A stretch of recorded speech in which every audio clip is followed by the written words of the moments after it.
Good to Great with Ali Al-Naimi, only on Pulse 95.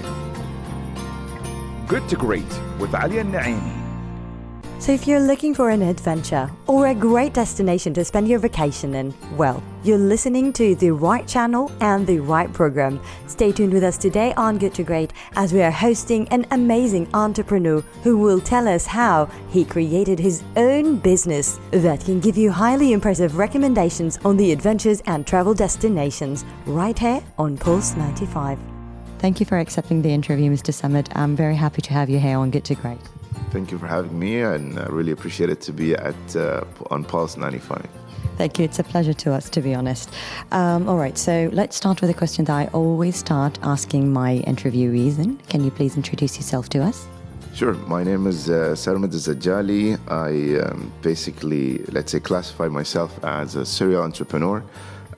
Being in the startup, world since 2011, 2012. So I've been doing it for almost 10 years.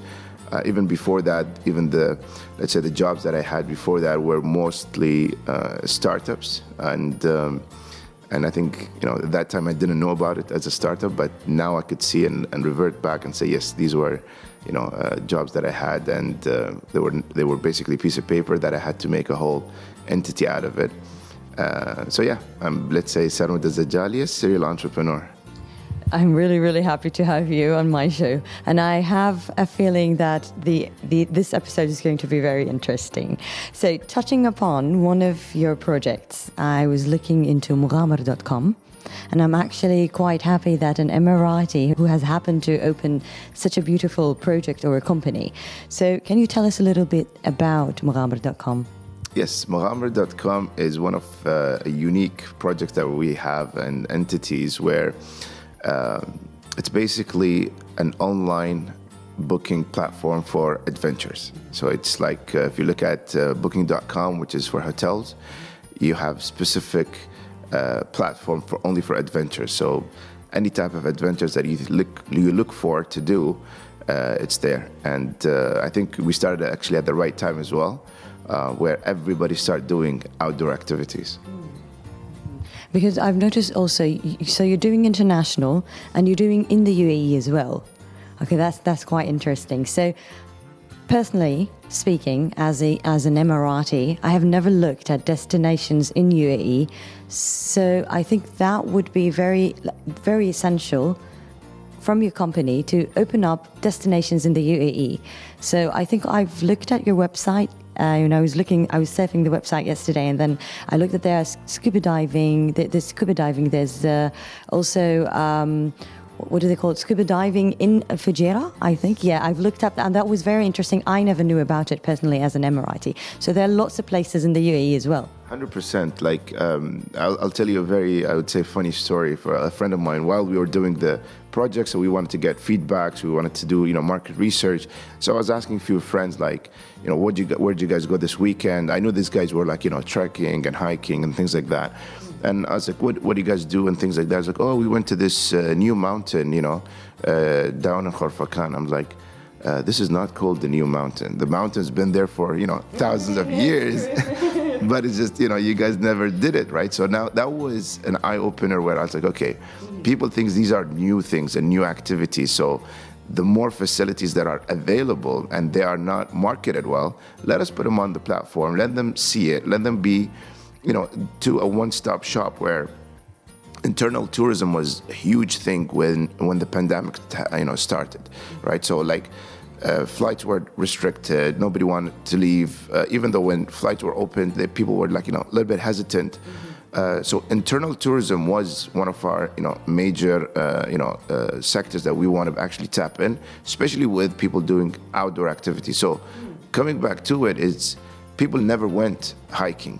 People never went to scuba diving or even, let's say, kayaking, for example, right? So people think, okay, kayaking, where should I go?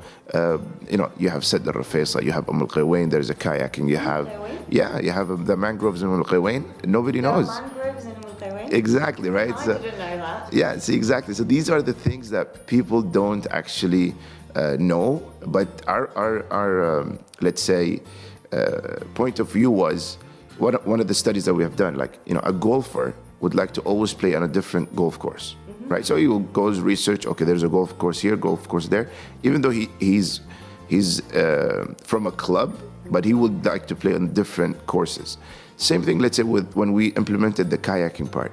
Okay, I like to go kayaking, but I only know one place. But then if I know multiple places, I'll just go to those multiple places. I'll do the same activity, but a different environment or a different, place or a different look and feel of the area. Like there's the mangroves in Abu Dhabi, a huge place, and it's, I would say, like, people will go there, and there's one place, it's called the Instagrammable spot, so people stand there between the mangroves on their kayak and take a photo. So again, it's opening, the unknown or the hidden gems of our internal tourism as well. All right, so I reckon that you've actually answered my next question, though I still want to ask it again. I'll see, like, if I can try and find a different answer to it. What does make Mohammedcom special, in your opinion?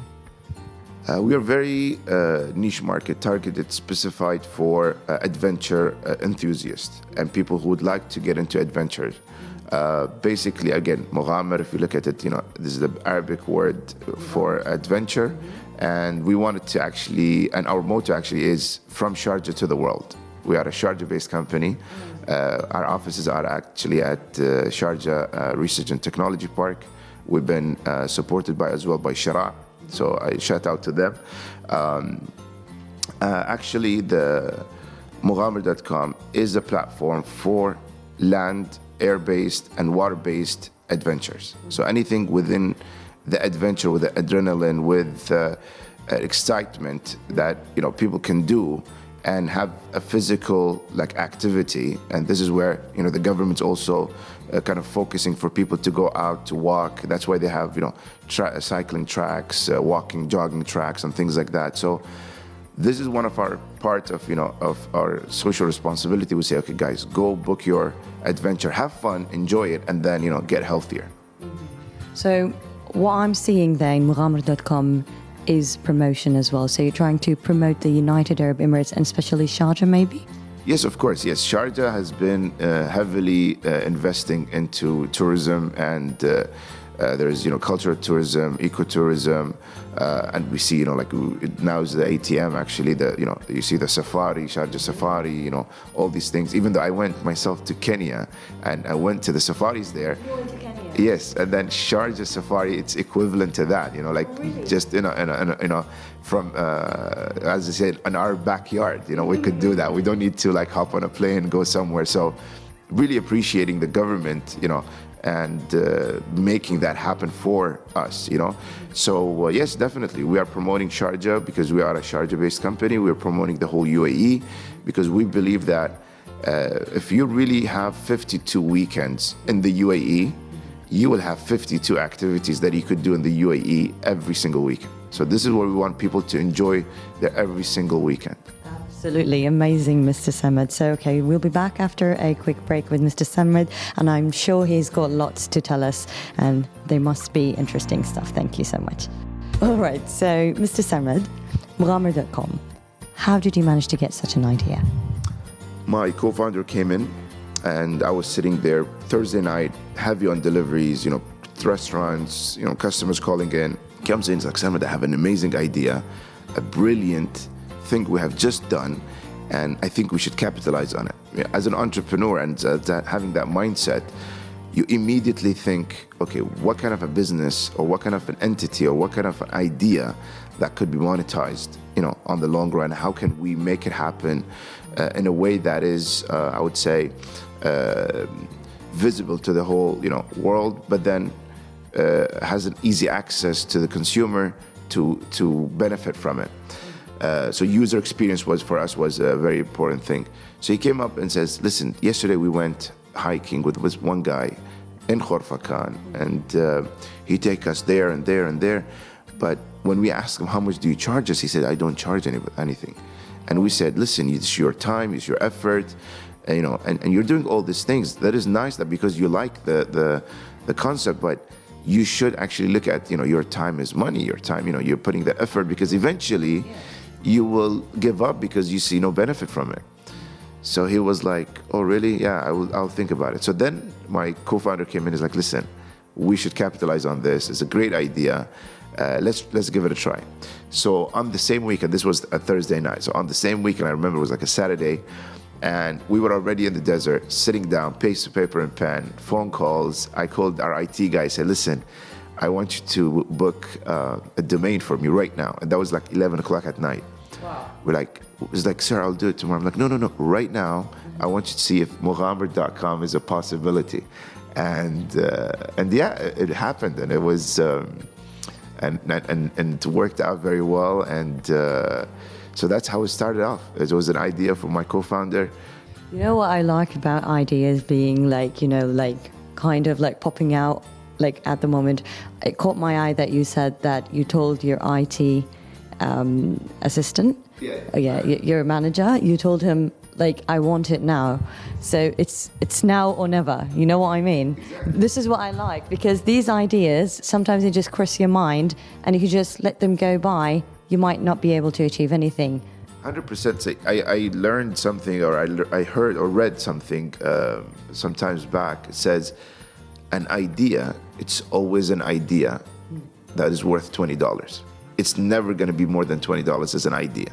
So the idea is how you execute it. And when you execute the idea and make it happen and you run the show, that's when the evaluation of that idea goes, really skyrocketing, right? So I could tell you today, we could, let's build a rocket, we go to Mars, right? Yeah. And that's $1 trillion idea, but we're not going to do it. So it's just a piece of paper on a table. Exactly, right? Yeah. So it's always like an idea is good. The idea is brilliant. And usually the first initial idea is not the idea that's going to work. It's always you're going to build up onto it. It's always you're going to change it, tweak it, make it more accessible, make it more sellable. And then it will be that product or that service that could be, making that financial gain to it. An idea, it's always the first. I think the idea is opening the door, right? So you don't know what's behind that door, but when you have that idea, you want to open the door and then explore how to make that journey, a successful one. Talking about success, let's talk about the secret ingredient to your success, or your motivation. What's the secret to that? For me, success is always a target or a ceiling, right? So you basically draw that ceiling for yourself, right? So you say, okay, you know what? I want to go to this level or to this floor. As soon as I hit it, that could be a success. But the minute you achieve that, your success, or basically your goals, changes to other, bigger horizon, right? I don't think a person could say, I am successful. It's always the society that have to, not decide, but kind of see that, right? So, I mean, you could be a very successful person, but then nobody knows about it, right? Sure. And that could be like, okay, he's successful in his life, in his, with his family or with his business or in his work, but nobody actually knows who's that person is or what kind of success that he has, right? Okay. So success is, I would say, unmeasurable, let's say. What is success, right? Is it success financial? Is it success happiness? Is it success being at a status or something like that? So it always, is it materialistic? Is it, so these are the things that always make me curious about success. I think success is where you're content. When you say, you know what, now I am at the point, I'm super happy, I'm enjoying everything. Stress will always be there, especially for an entrepreneur.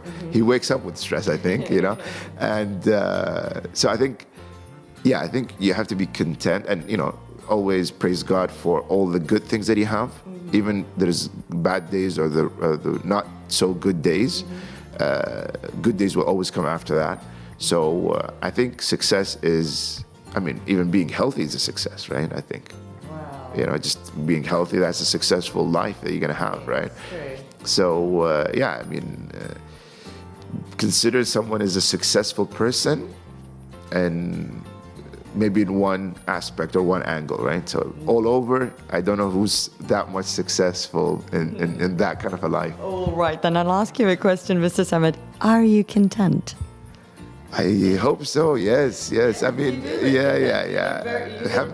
Alhamdulillah, you look like a very happy person. Yes. You came in with a very positive vibe, which I really liked. So, I think you're a very happy, contented person. Thank you. Yeah, I mean, I appreciate that. I mean, I have good people around me, a good support. The thing that I like the most is the giving part, right? So it's not always taking. It's not always like, and I will be content to have more and more. To be content or to be happy, I would say, or internal happiness is where you give more, right? So I read the quote the other day. Someone says, it says, I praise God for making my pocket the reason of giving to others. You know, so How do you find happiness in that? exactly, right? So like, you know, if God gives you a lot and your pocket is full and now you're giving it to other people, that's the ultimate, I think, success or happiness, or, you know, being at that level of seeing other people smile, you know. So that's what you said, like as soon as I came in, smiling and things like that. It's just These little things, they do matter, they make a difference. So. yes, of course. I mean, why you want to be upset or sad, or, you know, just there's another scientific thing which says, I think 6 or 7 muscles in your face move when you smile, but then like 70 or 81 of them move when you're upset, you know. So like, why would you be upset and use more muscles where you could just, you know, be happy and enjoy it? Absolutely. Yeah. All right, so Mr. Sarmad, based on the destinations and the recommendations that you give out in Mugamo.com, they're based on what, basically? So are they based on your own preference? Because there are also international destinations as well right there in the website. So the recommendations. Yes, we are actually in, to be exact, we're in 24 different countries. We select those countries where we know that there is a direct connection from the UAE to these countries. That's number one idea, which is very easy to actually pick because we're almost connected to the whole world. That's one part of it. The other part of it is, how do we choose those destinations or activities or, you know, adventures, to be exact. We want to have a variety of activities in every single country. So we look at the country where, who do we talk to, the best known provider for land adventures? Who's the best one for the air adventures? Who's, you know, with more experience or a different and a unique experience in that country, which is they're known to be on our platform. So we wanted to have a quality over quantity. So we didn't want to just fill up the whole place with like 30 hiking places in Bosnia, you know, and then you're like, okay, which one do I choose and which one do I go with? We wanted to select the right ones. We wanted to select the right ski, let's say, providers, you know, because these are the things that we have done ourselves, you know. So you do go there and Yes. experience, like for example, let's say Morocco. Yes. Okay, so you go to Morocco, you experience the destination yourself, Yeah. and based on your own preference, or it's because you've lived the experience and you know it's convenient and. Yes, see, because me and my co-founder, we're always traveling. So this is something that we do naturally, right? So we always travel either for work or for leisure.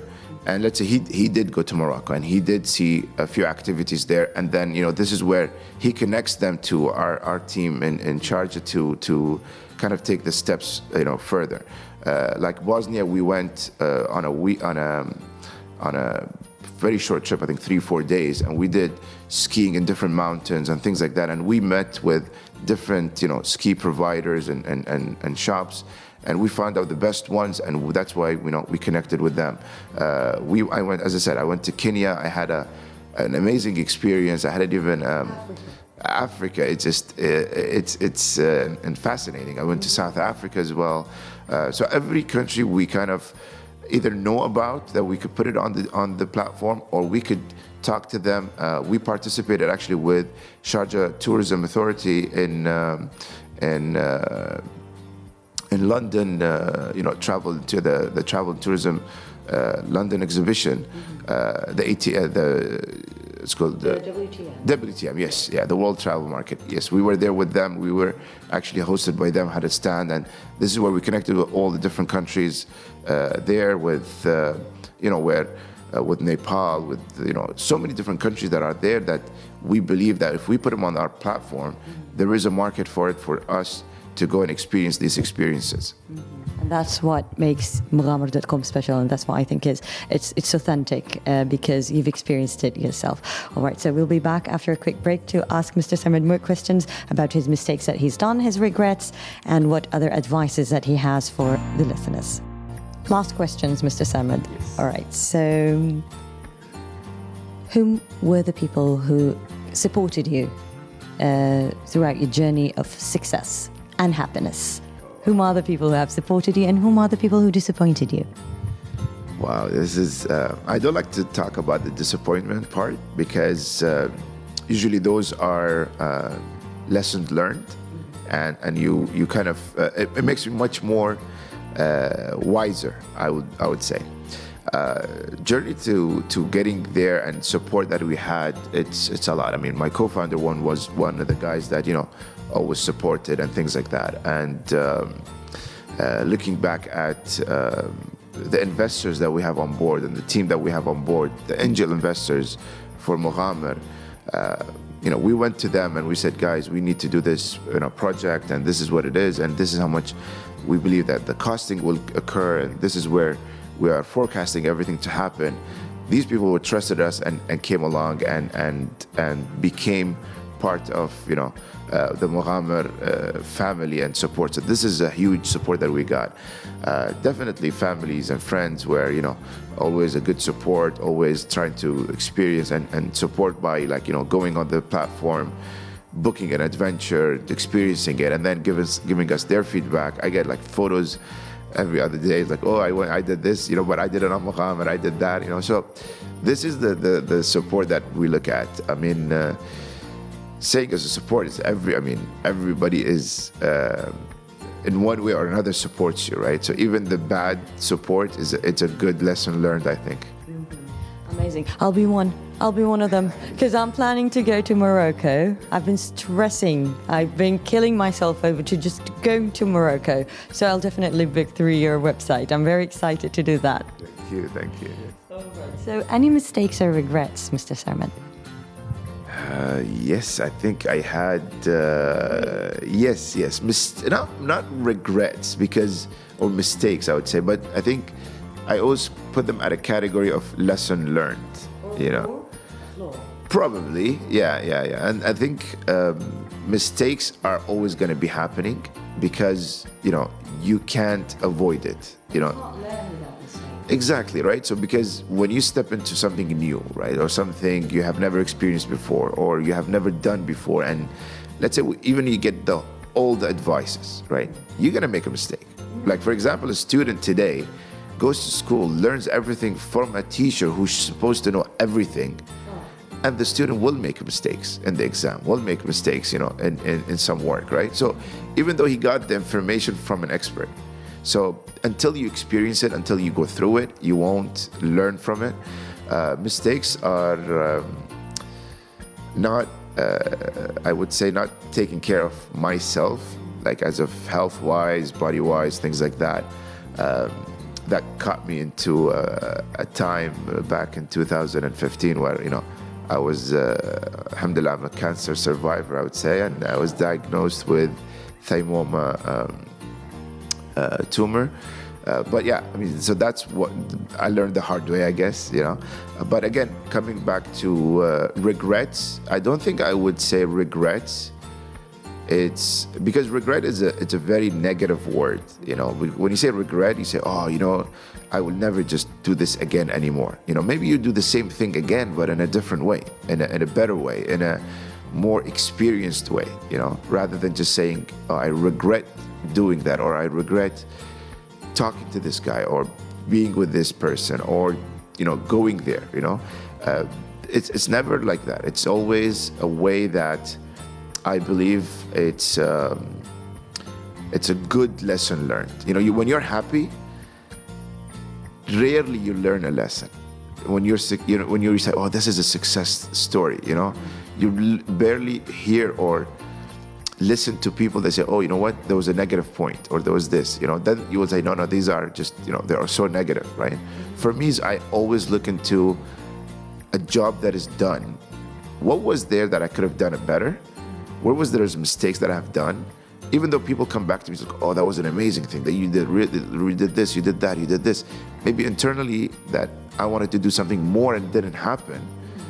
I'll say, you know what, next time, from these mistakes, I learned that I can do this, or I could prepare much earlier, or I can do something a little bit differently. Regret is a very big word. I don't usually like to use it. I like how positive you are, Mr. Samad. You're very positive. Thank you. Thank you. Positivity vibe is just looming here in the place. So I really, really like that. All right. So final advice that you can give to our listeners. This is my favorite question, actually, all the time when I do interviews.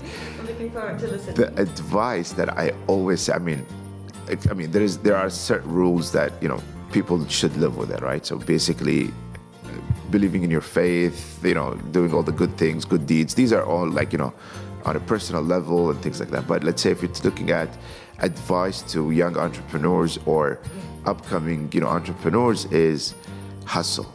Hustle. Yes. I think this is the word that I admire the most. I have actually in my office a wooden cutout that says hustle there as well.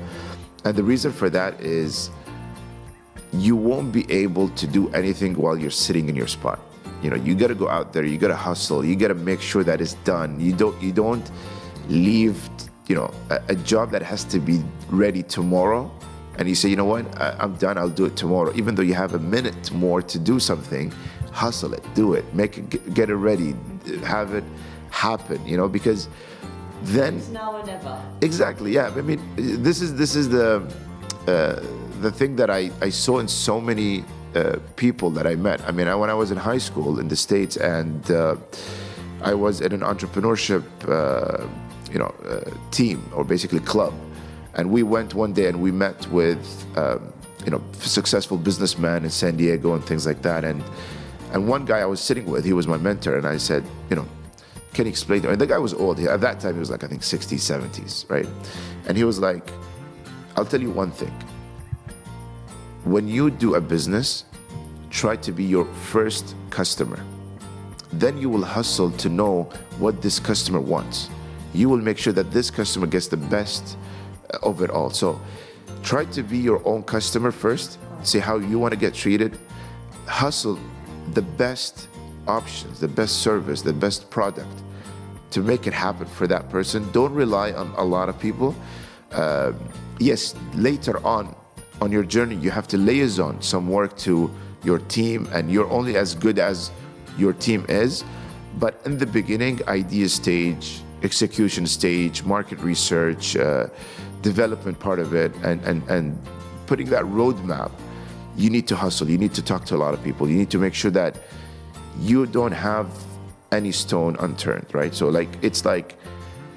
again, one thing you just said right now is now or never, right? Just do the maximum, do everything that when you go to bed, you say, you know what? I have I'm going to pass out on bed. I'm not going to put my head there trying to sleep. I'm going to pass out because I've done everything for today. I have put 110% effort.